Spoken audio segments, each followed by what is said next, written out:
Hey everyone. So today, me and my man took over our first multi-unit apartment complex, and I want to take you guys on the 90-day transition period with me.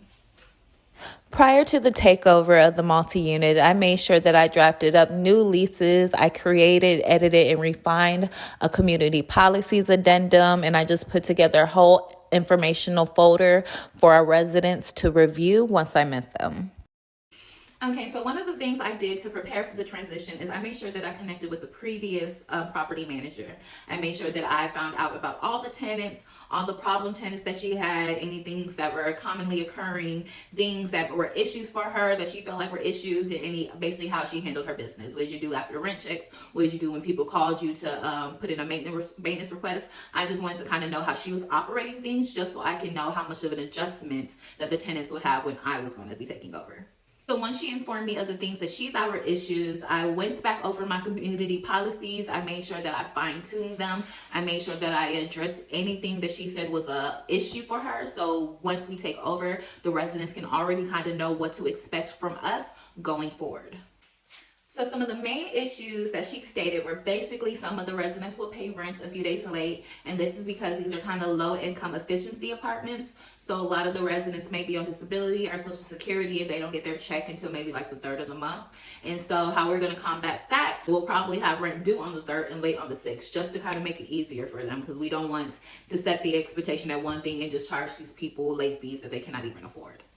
Second is that they like to have a lot of stuff in the common area, and unfortunately, the common area is not super huge. There is a nice yard area, but these units don't have like balconies or patios. So basically, the common area is again the common area. It's not their area. So they like to put tables and barbecue pits and a whole bunch of things that are fire and insurance hazards. And how we're going to combat that is we're probably going to put a barbecue pit in one set area, a fixed barbecue pit, and a few fixed chairs so the residents can hang and gather in this one set area, because they are not allowed to have barbecue pits, chairs, and furniture immediately outside their units, because it is now a violation per our new community policies.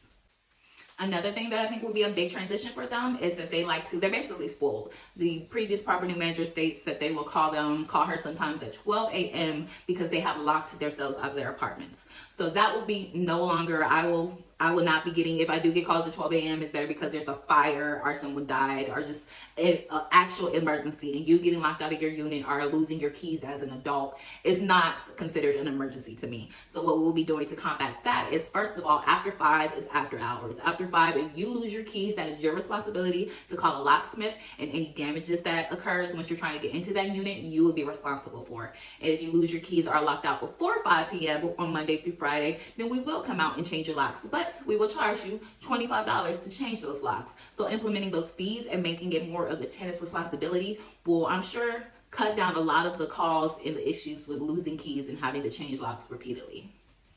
And it's also not enough to just say that you're going to implement these things. Don't just say it verbally. Don't just give them your rules verbally. I highly suggest that you write them all down, okay? I have a 5-page community policies that will be implemented starting today that I met with the property manager today because she did rent pickup her last time doing rent pickup. But I passed all these out to the residents that I met. I gave them this red folder with my contact information, and I let them know I will be calling you sometime this week so we can go over these community policies together. Not only am I going to go over it with them, I'm going to make them sign it. And if they feel any type of way about these policies, that is totally fine.